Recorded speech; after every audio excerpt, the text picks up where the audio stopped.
Welcome back to my garden. It's a beautiful autumnal morning.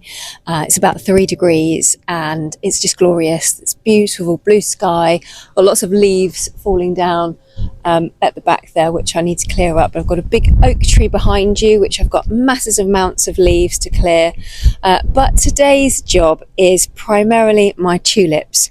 And I've got some new raised beds here from Harrod Horticultural, and they have kindly gifted me 2 raised beds and 2 cages to go on top, mostly because I have lots of squirrels and I need to protect my tulip bulbs from the squirrels. So I'm going to give you a little tour of my new raised beds. I planted one up a couple of days ago already. That was my practice run, and I managed to fit about 300 tulip bulbs in there. So I'm aiming for the same thing again today in this one. And I'm planting in rows because I'm still using them as cut flowers, but I want them to still look beautiful. I want them to look packed out because I want them to look lovely in front of the greenhouse. So the walled garden up here is kind of like my show garden, but I will be planting some tulip bulbs elsewhere in the garden in some normal borders. But I'm also this year going to try planting my tulip bulbs, some of them, in the polytunnel. So I'm going to see how that goes, but I'm not going to be doing that today. That's going to be in the run-up in the next sort of couple of weeks. So I'm going to show you what I'm going to be doing, how I'm going to be planting my tulips in my new raised beds. For the last couple of years, this section here and the section over there was obviously no raised beds in here, and I just packed them out with plants. I wanted to utilize the space as much as possible, and the soil here is really quite poor. The top part of my garden is really sandy. In fact, it's pretty much like a beach. And then down the bottom of my garden, I've got clay, and it's like a bog basically. Down where the polytunnel is, I get flooded and really marshy. So it's 2 totally different parts of the garden. It does slope down, hence the reason I've got poor drainage at the bottom of the garden. However, because the soil is so poor up here, I've been planting plants that do well in sandy soils. So things like statice and rosemary and the lavenders. Even the dahlias did quite well up here as well. So I've been looking at raised beds for quite a while now and looking at the different options, and I knew that I wanted wooden ones, and I came across these ones and thought they look perfect. They are pretty and easy to assemble as well. So they come already cut and they come already pre-drilled, and so it's just a case of assembling them and putting them together. I was very lucky because my husband did put them together for me, so that's a bonus. But I did put the cages up myself, and they were very easy to do as well. If I remember rightly, the raised beds that I've got here they're tall ones, and I think they're about 61 centimetres tall, which is fabulous because once you've got them filled, it's much easier on your back when you're planting in them. But it's quite hard work. In the initial run-up, it did take me, I filled both of these up by myself, but it did take me about 3 days because I did sort of like 2 or 3 hours roughly each day of filling. So it's just knowing that you've got enough time and you've got enough topsoil. So you need to not just fill these with compost, otherwise they'll just sink straight to the bottom after a few months. So you need 75% topsoil and then 25% compost. Most of the topsoil is at the bottom, and then I mix it in a little bit at the top as well with the compost. So once they are filled, then it's easy, but the initial bit is quite tough. It's quite hard work. So maybe if you are thinking about getting really tall raised beds, then you might need a little bit of help just filling them to get you going. And then measurement wise, in my head I've got 1.8 by 1.2, so I think that's what they are, but I will note it down in the comments just in case I've got that wrong. And these cages I absolutely love. I think they are going to be a lifesaver for me because I had so much squirrel trouble last year because the squirrels love to eat tulip bulbs. But I think they look gorgeous as well. So I might even decorate them with fairy lights, who knows. But yeah, I've staked them in. They were very, very easy to assemble. They're staked in each corner. They roughly fit these measurements. You can get them in different sizes. And then you just hook the netting over the top. And then you just add these really gorgeous little finials on top, which I think they're really pretty, and they're very heavy as well, so they help weight it down too.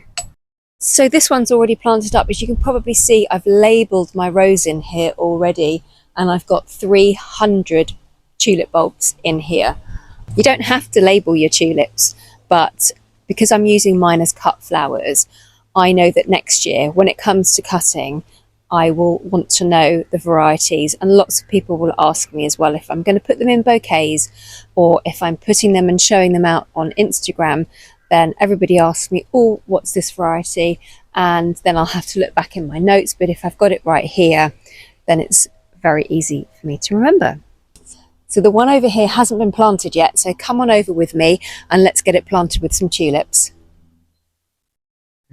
Right, so I start off by lifting the net up, and I'm just going to roll it up because then it will stay roughly in place.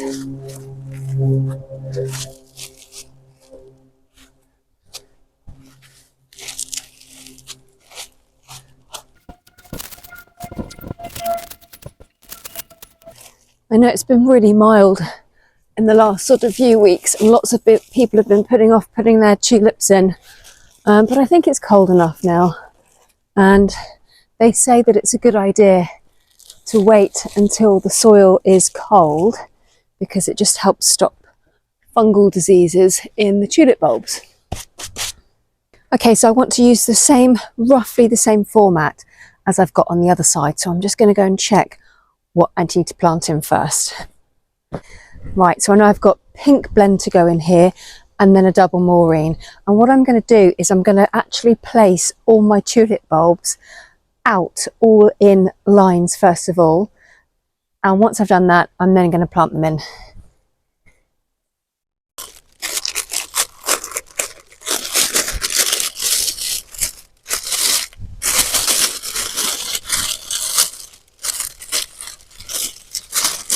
And when you're actually lining them up, it gives you a good opportunity to look at some bulbs that are just turned mushy.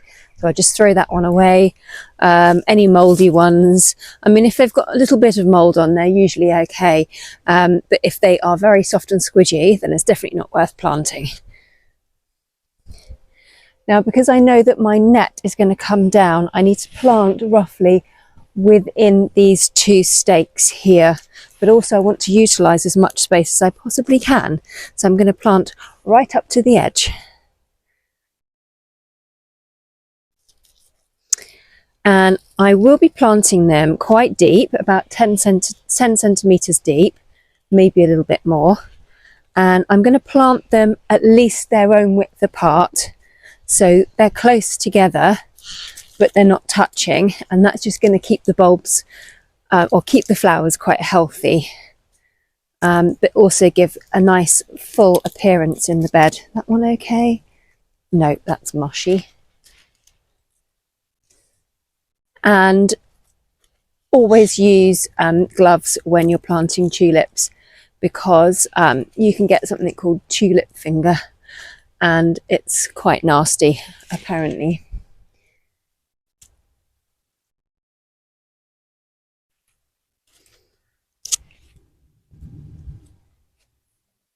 I'm hoping that I can fit another row in there, so let's go.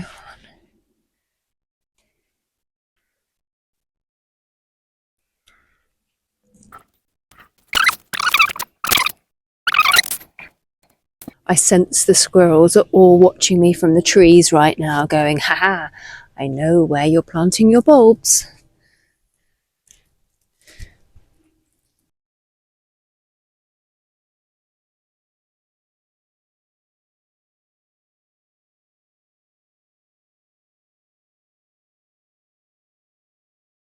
Right, so before I actually plant them up, I thought I'd just show you, this is what they look like. I've set them all up. This is the distance that I plant them at. And what I've got in here is exactly the same as the other raised bed, which is labelled.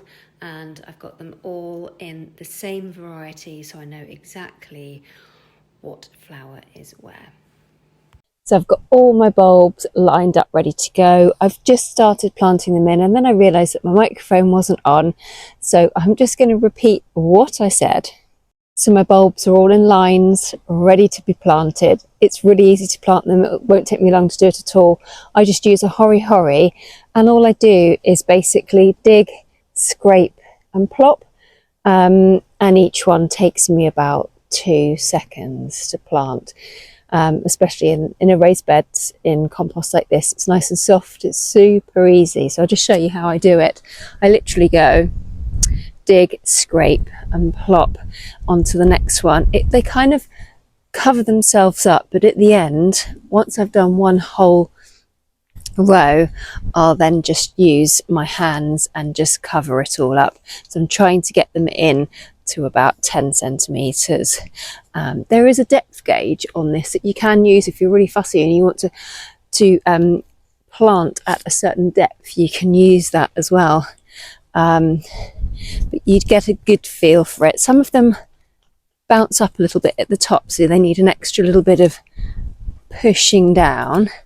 But other than that, I can get these bulbs planted really quickly and really efficiently, and nobody wants to watch this for a long time, so I'm just going to put you again on fast forward.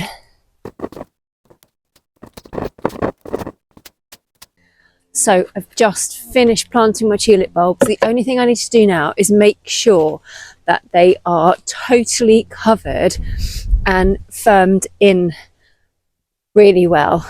That also helps to distract the scent from the squirrels, but my cages should hopefully do the trick. The other thing I need to do is, once the net is down, I just get some tent pegs, and then I'm just going to peg the bottom of the net in to stop any pests climbing in.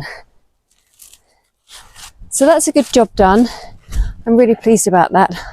I've got 600 bulbs in already, and we're only, what is it, about the 12th of November, so that's good. Really, really good job done.